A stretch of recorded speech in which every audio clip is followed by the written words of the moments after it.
कल पावल साहब तो फिर से आके बोल गए, देखो रेट्स बढ़ाने हैं, इन्फ्लेशन काबू में लाना है और 2% का हमारा टारगेट है, उस पर हम अड़े हुए हैं और लंबा समय लगेगा। ये नहीं कहा कि टाइम लगेगा, उन्होंने कहा लंबा समय लगेगा यहाँ तक आने में। तो आप देख लीजिए, जो हमें करना है हम तो करने वाले हैं। देखो भाई, ऐसा है कि पहली चीज तो पावेल साहब ने क्या कहा, कब कहा और कहाँ कहा, ये 3 चीजें इंपॉर्टेंट है। Yes sir. और चौथी और जोड़ ले तो क्यों कहा। ठीक है। ठीक है। तो पहले तो क्या कहा, जो आपने बता ही दिया कि भाई ब्याज दरें और बढ़ाने की जरूरत पड़ेगी, क्योंकि महंगाई 2% लानी, 4% नहीं है टारगेट, 2%। ठीक है। यस। तो पहली चीज तो ये कहाँ अमेरिका की संसद में। यस। किसी भी देश में सबसे इंपॉर्टेंट जो इंस्टीट्यूशन है वो कौन सी है? वहाँ की संसद। यस। ठीक है, बिल्कुल। और वहाँ की संसद में जब आप 2 ही चीजें है, एक कोर्ट और एक संसद, जहाँ पर आप झूठ नहीं बोल सकते। एग्जैक्टली। बड़ी फिर फटके जोरदार पड़ते हैं जब पकड़ में आ जाए। Yes sir. तो या फिर बहुत आलोचना होती, गलत पड़ जाए। तो पावेल साहब को वहाँ पे सच सच बोलना जरूरी है। यस बिल्कुल। तो अमेरिकी संसद को आप गुमराह नहीं कर सकते जी। तो उन्होंने वही कहा जो अमेरिका का टारगेट है, उनकी पॉलिसी का, कि हमारा इन्फ्लेशन 2% होना चाहिए।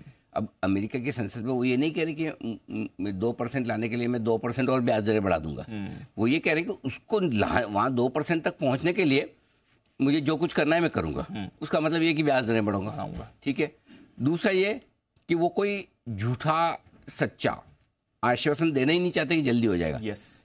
लंबा समय लगेगा, जल्दी हो गया तो अपनी कॉलर ऊंची कर लेंगे। करेक्ट। देखो, हाँ मैंने कोशिश की, मैंने मेहनत की, मेरे तरीके से हैंडल किया, ब्याज दरें जल्दी नीचे आ गए, महंगाई जल्दी नीचे आ गई।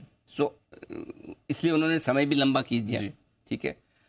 अब क्यों कहा, उसका कारण सिंपल है जी। अब जब पिछली बार उन्होंने फेड की मीटिंग की, मीटिंग करने के बाद उन्होंने क्या कहा, भाई देखो 2 बार ब्याज दरें बढ़ाऊंगा।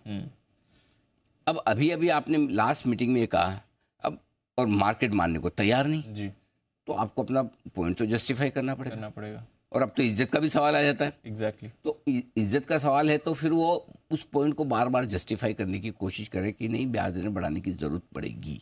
और इसलिए उन्होंने ये कहा कि जो मैंने बयान दिया है फेड की मीटिंग के बाद, उस बयान को आप हवा में न उड़ाएं, सीरियसली लीजिए। एग्जैक्टली। वो सीरियसली लेने की तरफ अमेरिकी बाजारों को भी इशारा कर रहे हैं और अमेरिका के लोगों की तरफ भी इशारा कर रहे हैं। इसका मतलब क्या? अब इसका पूरा मतलब ये निकल कर आता है दीप की ब्याज दरें बढ़ेंगी जुलाई की पॉलिसी में। कितनी बढ़ेंगी? 1/4%। आम राय है जी नहीं, लेकिन 75% लोग मान रहे कि बढ़ेंगी। ठीक है। बॉन्ड डील जैसे तैसे। अब कायदे से देखा जाए तो जो स्टेटमेंट कल अमेरिका के फेड चेयरमैन साहब पावेल साहब ने उनकी संसद में दिया, और उससे तो लगभग निश्चित है ब्याज दरें बढ़े, फिर 75% ही क्यों? फिर तो 100% होना, 90-95% लोग तो माने, थोड़ा परसेंटेज ऊपर तो बढ़े। करेक्ट। कि भाई पहले 75% मान रहे थे ब्याज दर बढ़ेगी, 75 से 80 पहुंचो, 85 पहुंचो, जस के तस वहीं पर है। यानी कि जो मान रहे कि ब्याज दर नहीं बढ़ेगी वो अभी भी अड़ियल है। और जो मान रहे कि बढ़ेंगी उसकी संख्या में बढ़ोतरी नहीं हो रही। इसका मतलब है कि फेड चेयरमैन के बयानों को लेकर अभी भी उतना कॉन्फिडेंस अमेरिकी बाजारों को नहीं कि वाकई में ब्याज दर तेजी से बढ़ेगी। और इसका दूसरा मतलब जो आप निकाले, जो हमारे ज्यादा काम का है, वो ये कि हाँ संभावना है जुलाई में बढ़े, ज्यादा संभावना है बढ़ने की बजाय पॉज की, लेकिन जुलाई के बाद नहीं बढ़ेगी। नेक्स्ट पॉलिसी में शायद जरूरत ना पड़े। जो 2 का डर है वो शायद 1 ही हो। हाँ एग्जैक्टली, आपने बिल्कुल सही कहा। दो बार बढ़ोतरी का डर घटकर 1 बार की बढ़ोतरी में हो सकता है। नहीं तो कल ही आपके अमेरिका के बॉन्ड यील्ड्स उसको एडजस्ट कर लेते। Yes exactly. कल ही 75% वाली संख्या बढ़कर 90% हो जाती। राइट। लेकिन अभी तक वो नहीं हो रहा है। यानी कि थोड़ा कहीं न कहीं बाजार की थॉट प्रोसेस में कंबाइन, बाजार की अपनी बुद्धिमानी है, कलेक्टिव विजडम जिसको सामूहिक बुद्धिमानी कहते हैं, है ना, उसमें और जो चेयरमैन साहब कह रहे हैं उसमें थोड़ा फर्क तो है। और ये उस हिसाब से मुझे लगता है, या फिर बॉन्ड डील्स वगैरह इसलिए भी रिएक्शन नहीं दे रहे हो दीप की, ठीक है एक बार की हाइक हो भी गई, अगली बार नहीं होगी तो हमें इतना ज्यादा लाइफ में एडजस्टमेंट करने की जरूरत भी नहीं है। तो ये सारी चीजें हैं जो कल इंटरेस्टिंग तौर पे बताई। अब आइए बाजारों पर। 200 पॉइंट की रेंज जी, 100 पॉइंट घटकर बंद हुए, निचले स्थान से 100 रिकवर हुए, ऊपर से 100 घटकर बंद हुए। करेक्ट। कोई खास ऐसी बात है नहीं। 8 हफ्ते S&P बढ़ा है, 8 हफ्ते नैस्डैक बढ़ा है, 5 हफ्ते S&P बढ़ा है, 3 हफ्ते डाउ बढ़ा है, बिल्कुल अब 3 दिन से घट रहे हैं। तो एक इतने एक तरफा रनअप के बाद 8 हफ्ते के बाद 1 हफ्ता खराब नहीं जा सकता? हो सकता है। बिल्कुल हो सकता है। डाउ में जैसे हालत थी 3 हफ्ते बढ़ने के बाद 1 हफ्ता क्या ढीला नहीं हो सकता? हो सकता है। नॉर्मल प्रॉफिट बुकिंग है बिल्कुल। और ऐसा कोई पैनिक जैसा कहाँ मामला है।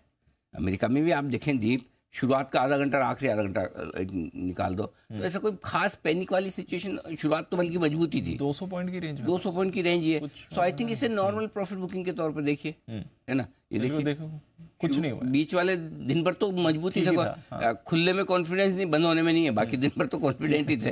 तो इसलिए मेरे ख्याल से सिंपल सा है, कोई बहुत ज्यादा इसमें अमेरिकी बाजारों में इस हिसाब से डायरेक्शन लेने मतलब फेड की पॉलिसी के पहले जितने आप कंफ्यूज थे उतने आज भी हैं, आज भी या पहले जितनी क्लैरिटी थी उतनी आज भी है।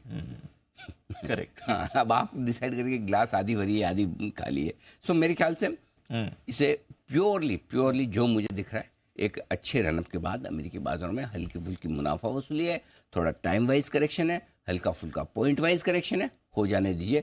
बड़ा मुंह देगा, यही देगा, इसी स्क्रीन पर देगा तो हम पकड़ेंगे, बस जब देगा पकड़ेंगे भी। अमेरिकी बाजारों के दम पर आप बहुत तेजी से भाग नहीं सकते, लेकिन हमारे लोकल फैक्टर्स हैं जो आपको ज्यादा गिरने नहीं देंगे।